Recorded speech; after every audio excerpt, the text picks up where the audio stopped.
It's August 1987 in the town of Romford in East London, UK. A local resident is filling a hole in his yard when suddenly his shovel hits something hard and metallic. In this photo, you can see the strange 12-sided hollow object that's about the size of a tennis ball. Each side has a pentagonal face with a circular hole in the middle, and in each corner is a small rounded knob. Writer Eric Grundhauser says other mysterious devices like this were first discovered in the early 1700s, and they've been baffling people ever since. What you're looking at in this image is one of the most unexplained mysteries of the ancient world.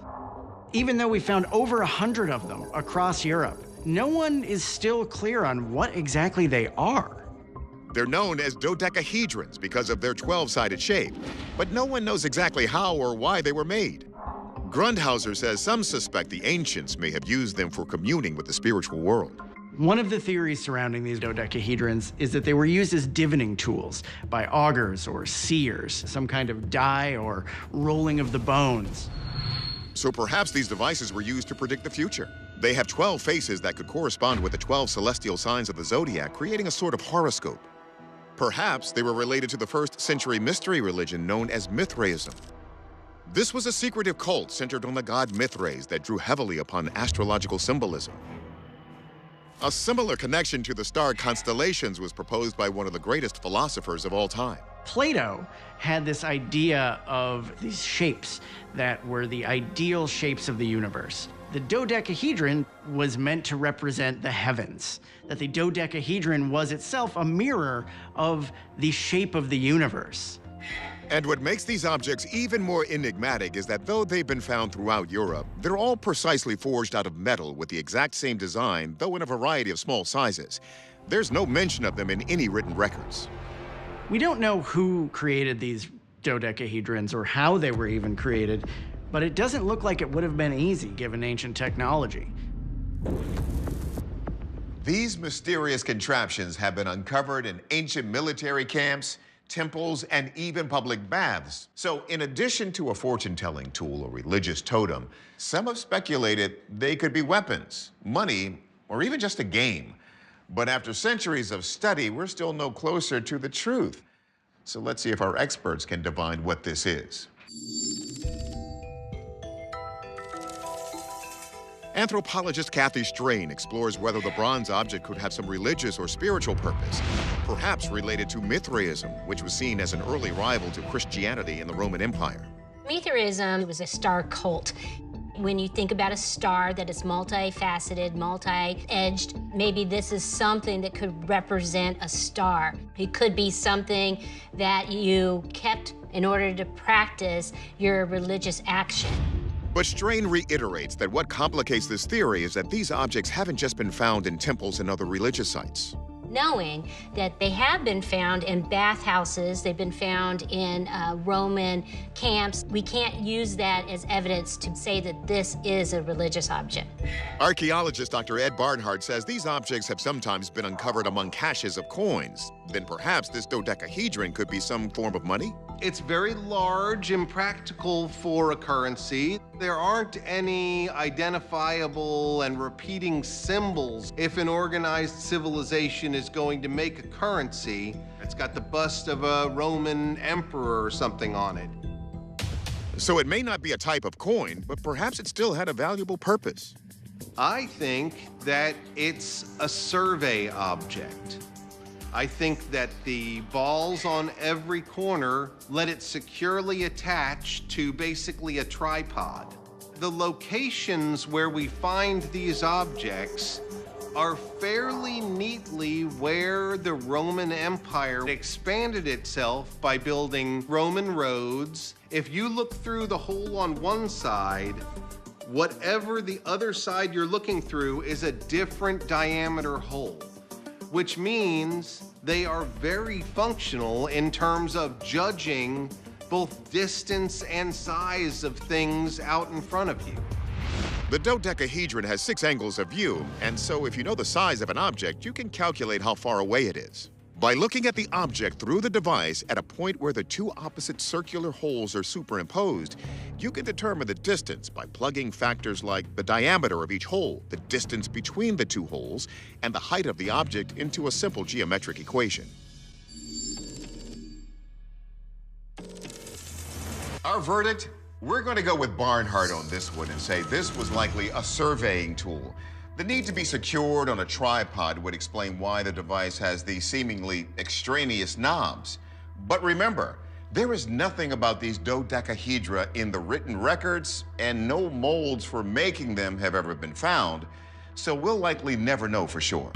It's late October 2007 in Hong Kong. A company called Gear Factor is filming what appears to be a groundbreaking demonstration.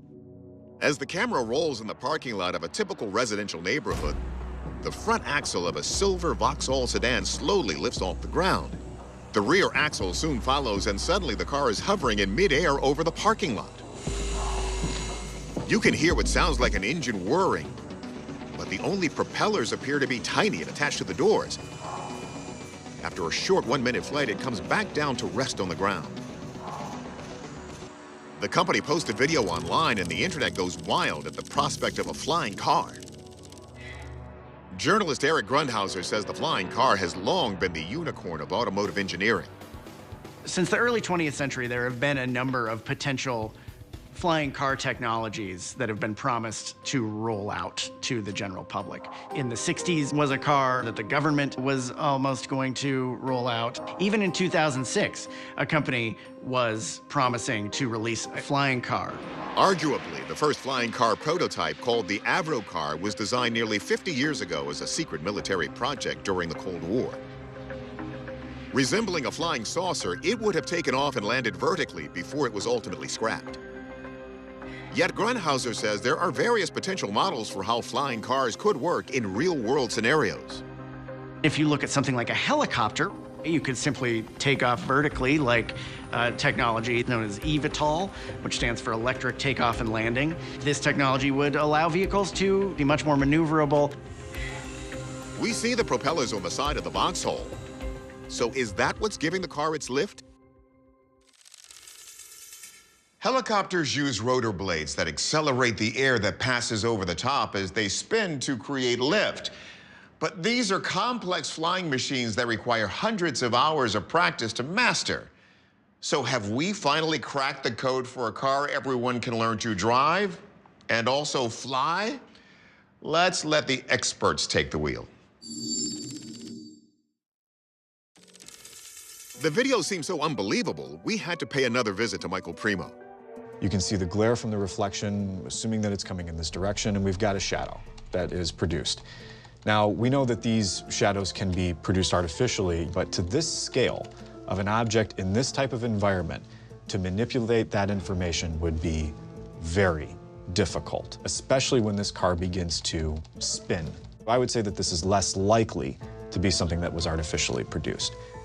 So if the footage isn't digitally manipulated, could this car actually be flying like a plane or a helicopter? Physicist Dr. Matthew Shadagas looks into the science. Rotors that will give you an upward lift countering the downward force of gravity require large enough blades that produce enough moving air to produce enough force to counteract the force of gravity. So Shadagas crunches the numbers on the required force for this car to go airborne. The force of gravity on this car is equal to mass times the acceleration of gravity. That would be a lot of pounds of force that you would need to counteract gravity.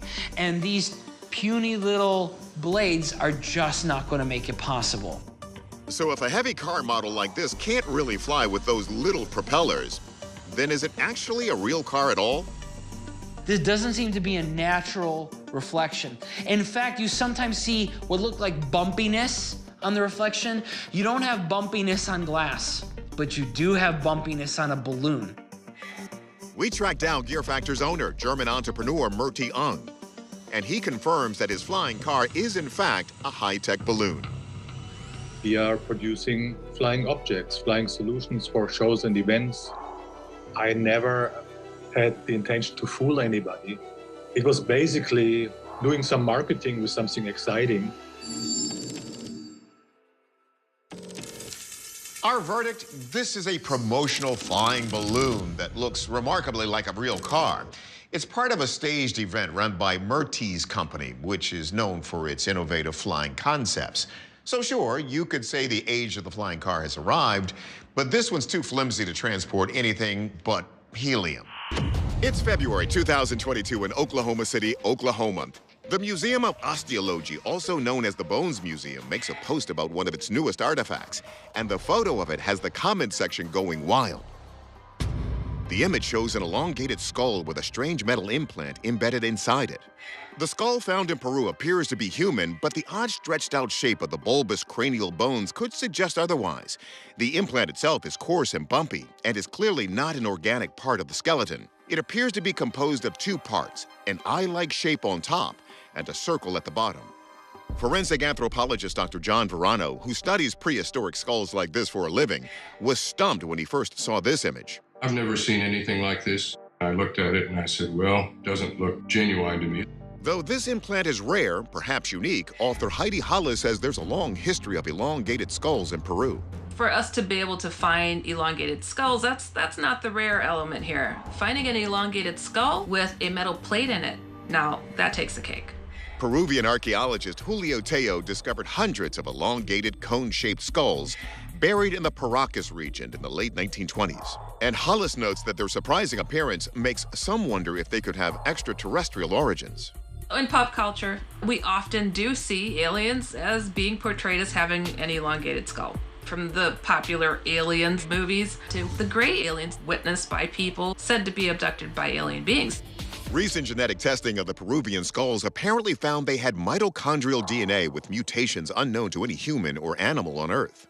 And the metal in the skull adds another bizarre dimension. It's highly unusual to see such perfection done on something so ancient. How and who did this? We often associate metallic objects with electronics, so maybe this skull implant is some sort of microchip, or in this case, macrochip, for aliens to communicate with their home planet. We know people microchip their pets to help locate them when they go missing.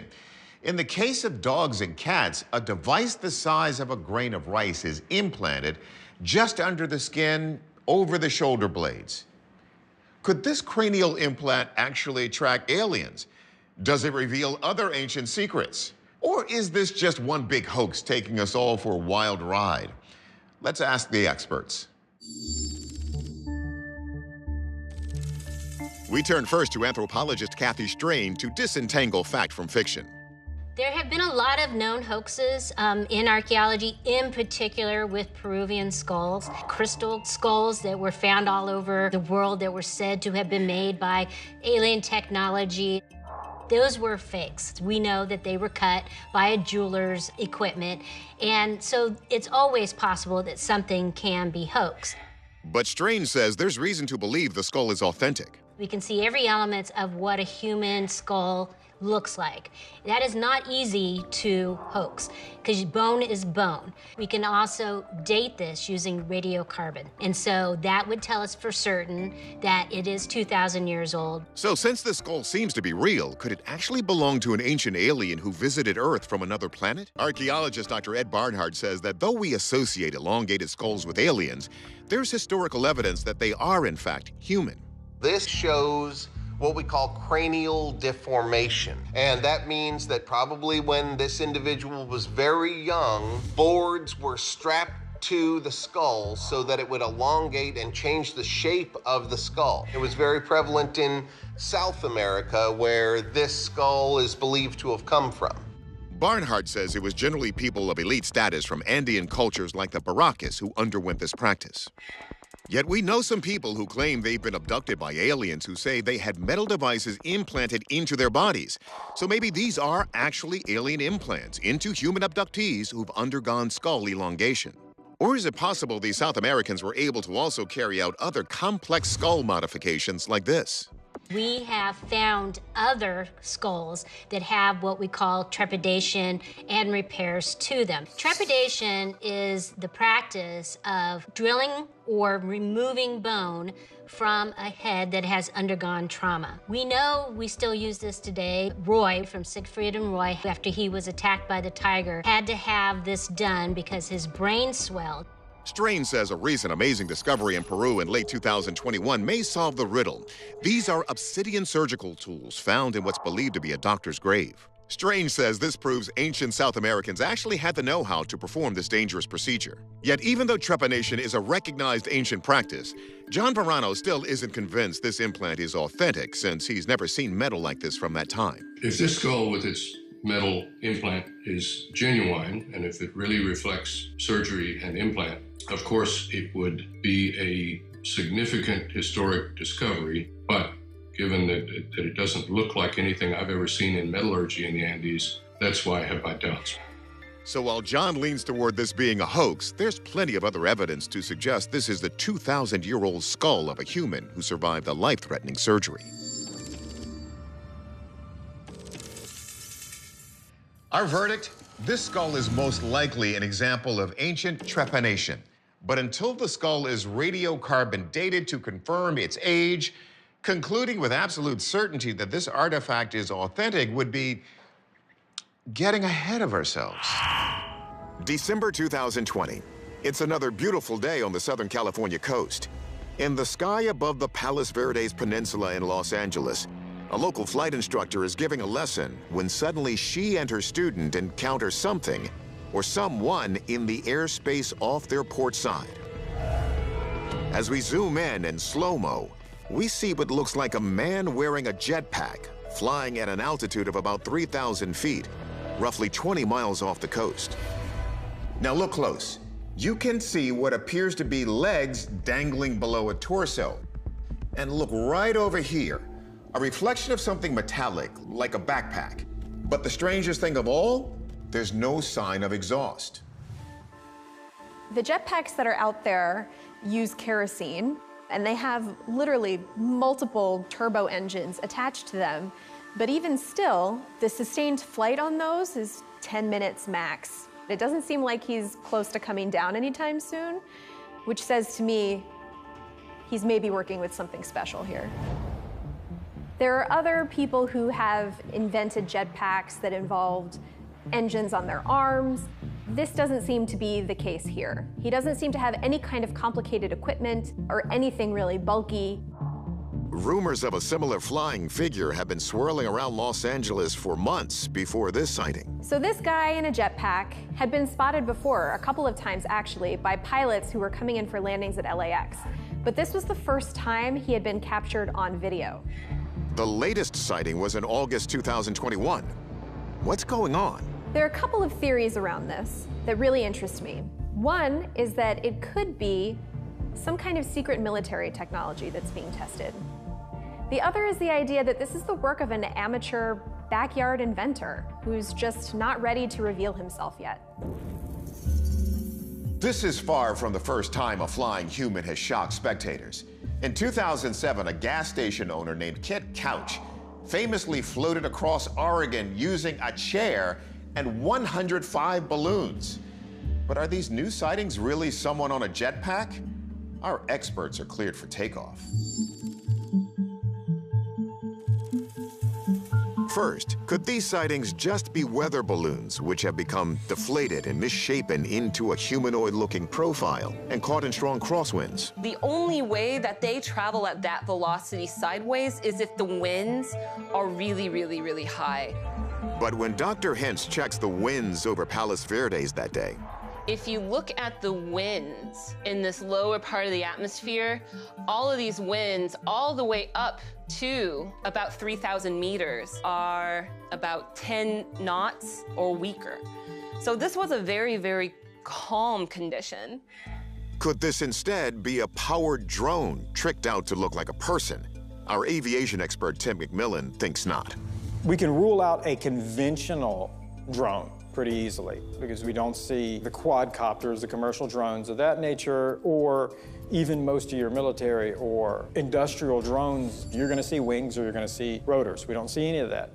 Despite the appearance of a human form, astrophysicist Hakeem Oluseyi isn't ready to confirm this is a genuine jetpack man or woman. The physics of getting to this location just does not favor a jetpack because they're at a high altitude and they're also very far away from shore. The jetpack has to carry the fuel on board, and it has to fight against Earth's gravity pulling on the human being and still have enough fuel to travel horizontally. A New Zealand company called Martin Aircraft did unveil a prototype in 2016 that is reportedly capable of flying close to the same 3,000 feet altitude as this person. Their model weighs over 440 pounds without fuel or a pilot, but appears to use significantly more equipment than what has been spotted over LA. Despite that, Oluseyi can't rule out a jetpack. Pilots have reported seeing this, so maybe there is something there. So, this is a tough one. We were going to say drone, but McMillan has us doubting that. So for now, we're going to say this is a human using a yet unknown technology. But we still don't know for sure, and neither does the FBI.